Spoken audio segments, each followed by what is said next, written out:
Hello and welcome back. So today we're going to be talking about our V60 recipe.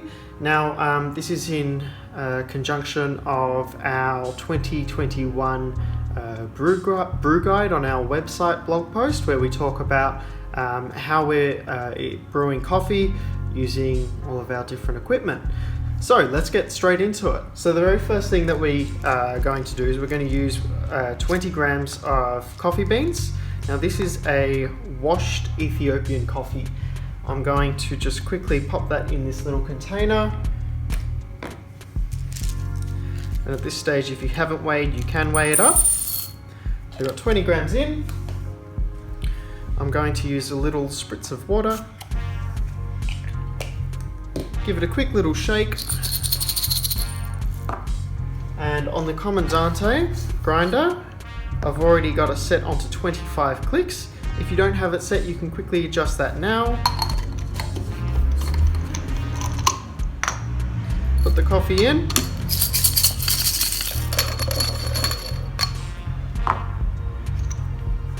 And I'm going to grind that up now.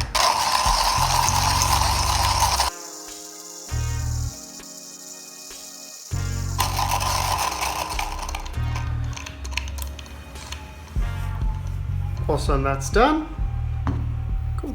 Now, as you can see on the photo on your screen, this is the kind of grind size that you want. If you don't have a Comandante grinder, that's okay.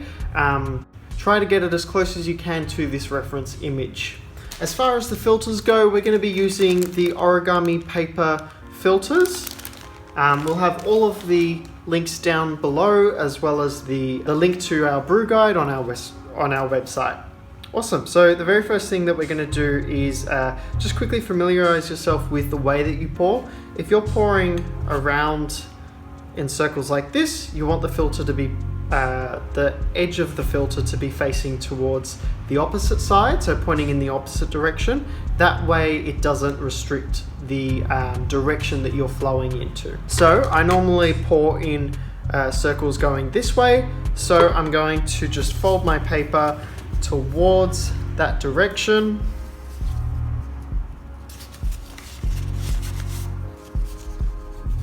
I find giving it a quick little pinch like that allows me to drop it in really easily, and I don't have a crease here.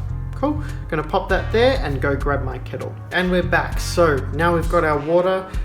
It's just around the 95°C mark. What we have to do now is we're just going to quickly rinse off and preheat our paper filter. Now I've got it all set up properly. What I'm going to do, just as a quick little tip, you start pouring on a dry filter right at the crease, right at where the little fold is. It will weaken the structure, and then you can continue in a big circle, and you won't get any of those little bubble ups happen towards around here or here. Now what we're going to do is we're going to wait for that to completely draw down. I'm going to remove this. Now you can use this water to preheat your whatever you're going to be drinking out of, or if you're brewing straight over into a cup, that's fine too. Just discard this water. We're going to quickly tear it out, and we're going to put in our 20 grams of coffee. I'm going to just quickly flatten it and tap it on the side, and I'm going to make a little divot in the middle, just like that. Awesome.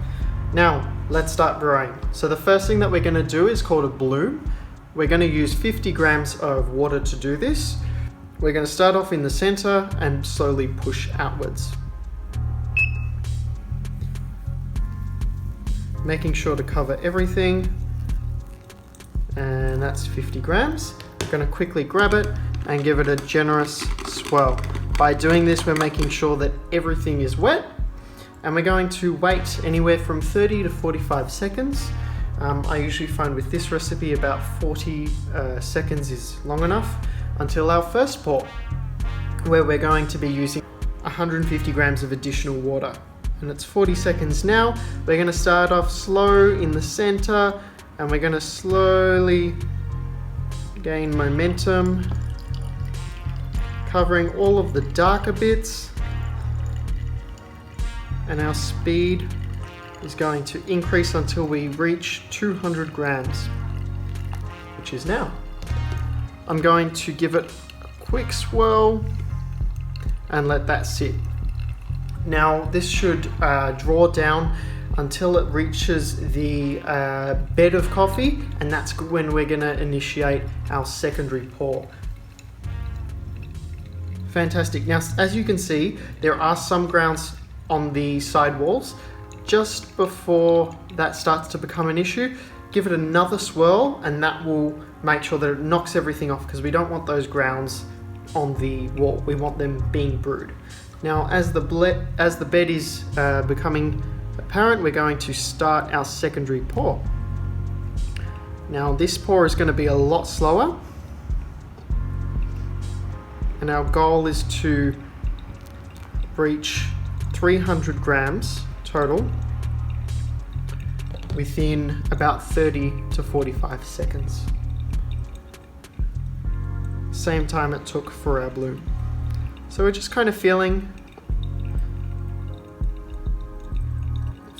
how the brew is reacting, and we're going to be slowly topping it up and just playing and seeing what the brew is reacting to what we're giving it, and then just reciprocating that. And we're at 299. I'm not going to add any more water. Instead, I'm just going to leave it to completely draw down. And our timing is at 2 minutes 40, so about 2 minutes 45. So that's pretty spot on. We want to take this brew around mid to early 3 minutes and high 2 minutes. That is it. We are looking for a nice, even, flat bed. This could have done with maybe one more swirl towards the end, but that's fine. That's pretty authentic. There's a lot of chaff with this coffee. It's a washed Ethiopian, but that's okay. I think we did pretty good. And that's our freshly brewed V60 pour over coffee. I hope you enjoyed this recipe. Try it. Check out our other brew guides for our other recipes. We've got one for an AeroPress and the Origami. If you like watching this video, we do other coffee related content, so check out our other videos as well. Have a great day. Stay caffeinated, everyone. We'll see you next time.